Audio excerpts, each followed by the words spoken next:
Tonight, 5 real people share their most terrifying hotel experiences. These aren't urban legends or campfire stories. These are true accounts from ordinary travelers whose nights became living nightmares. Names have been changed, but every word you're about to hear actually happened.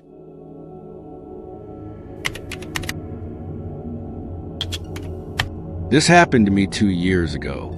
I was checking on our new house construction. Had to stay overnight in this rundown Motel 6. You know, the type of place, flickering neon, paper-thin walls. The kind of place you only stay when you have to, when you have little choice. I just finished talking to my wife around midnight. Locked the door, put the chain on. Always do that in cheap motels. But around 2:30 a.m., the phone rings. Mr. Harrison? Sorry to wake you. This is the front desk. We've been getting reports of break-ins tonight. Just wanted to make sure you lock your door and stay safe. I thanked them and hung up, but something felt off about that call. So I decided to double-check my door. That's when I saw it. The door was ajar, maybe 3 inches. The chain I'd secured was just hanging there. And across the hall, sitting on the window ledge like some kind of offering, my leather shaving kit. Someone had been in my room while I was sleeping. They could have killed me, robbed me, anything, but they just moved my stuff around. It made no sense. So I called the front desk to report it. I'm sorry, sir, but we never called your room tonight, and we haven't received any reports of break-ins. No one from the hotel had called me. So who was that voice? How did they know my name, my room number? I stayed awake the rest of the night, chair wedged against the door. To this day, I have no idea who called me or who was in my room.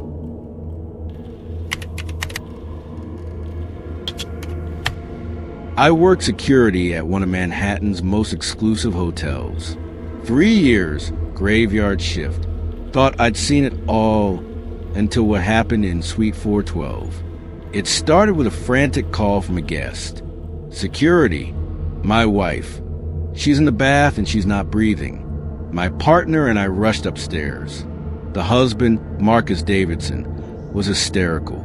We found his wife Elena in the bathtub, unresponsive. We tried CPR, but when the paramedics arrived, they told us to stop. She'd been dead for hours. The husband claimed they'd had a fight. He went out drinking, came back, and found her like that. Between you and me, we all suspected he had something to do with it, but nothing could be proven. Officially, it was ruled an accidental drowning. The hotel kept it quiet. Of course, bad for business.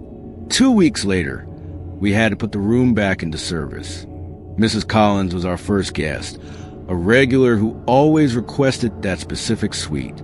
She lasted exactly 1 night. I want to check out immediately, she said. That room is haunted.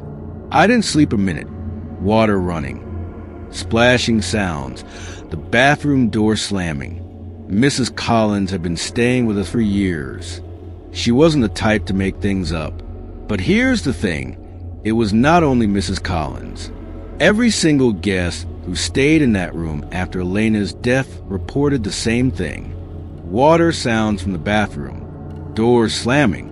The feeling of someone watching them. Management finally took the room permanently out of service. Officially, it was taken out for renovations. But I know the truth. The real truth.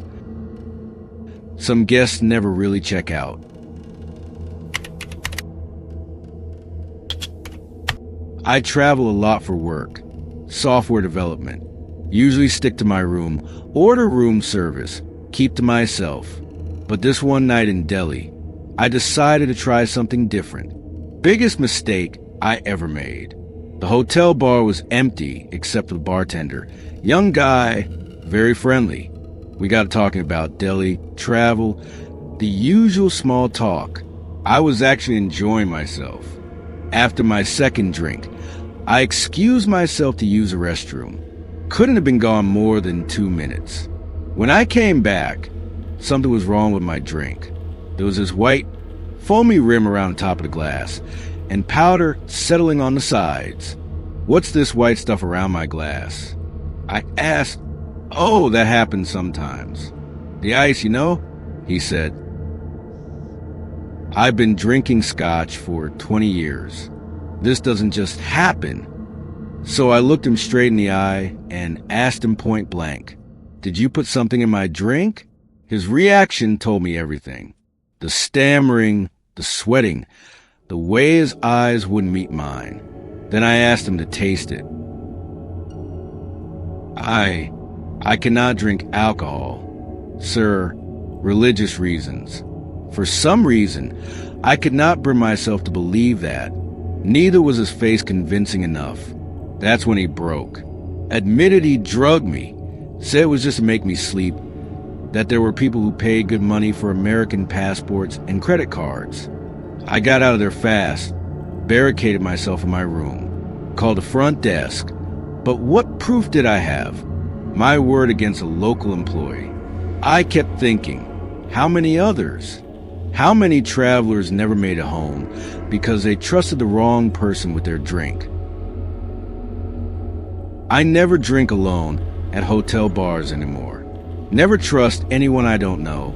That night taught me that evil doesn't always look like what you'd expect.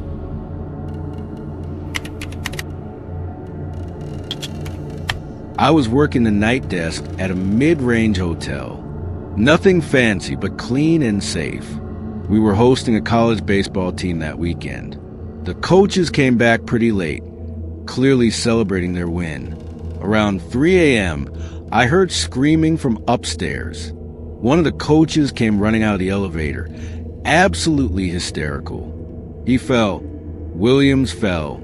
Call 911. I grabbed the phone and ran outside with him. What I saw, I still have nightmares about it. Coach Williams was lying in a massive pool of blood. He'd fallen from a third-story window, landed face first on the concrete. But here's the thing that still haunts me. He was still alive. I had some first aid training, so I put him in the recovery position while we waited for paramedics. When I looked at his face, his forehead was split open so wide and so deep that I could see his brain. Gray matter just exposed. The paramedics said putting him in recovery position probably saved his life. They airlifted him to a trauma center. Somehow, miraculously, he survived. My manager gave me the rest of the week off after that. Said I did good, but I didn't feel good. I felt broken. You think you know how fragile life is, but seeing someone's brain exposed while they're still conscious, it changes you. I quit that job a month later. Couldn't walk through that lobby anymore without seeing that pool of blood, without remembering how thin the line is between a normal night and absolute horror. I worked night shift at a decent hotel for about a year. You see all kinds of weird stuff on the graveyard shift, but this one guest, this guy was different. Dangerous different. He checked in around midnight. Frank Morrison, elderly guy, well-dressed, very polite. Nothing unusual about the transaction. Credit card went through. Everything seemed normal. About 3 hours later, he comes back down to the lobby. That's when things got weird. Do you know where a person might acquire some ecstasy? I told him I couldn't help with that. His whole demeanor changed instantly. Started muttering about putting me out of my misery, then stormed out. I figured that was the end of it. Night shift brings all types, But then he came back. He was wearing a full sheriff's deputy uniform. Hat, badge, utility belt, everything. Acting like nothing had happened. Just cheerful and chatty. You got a girlfriend, David? He asked me.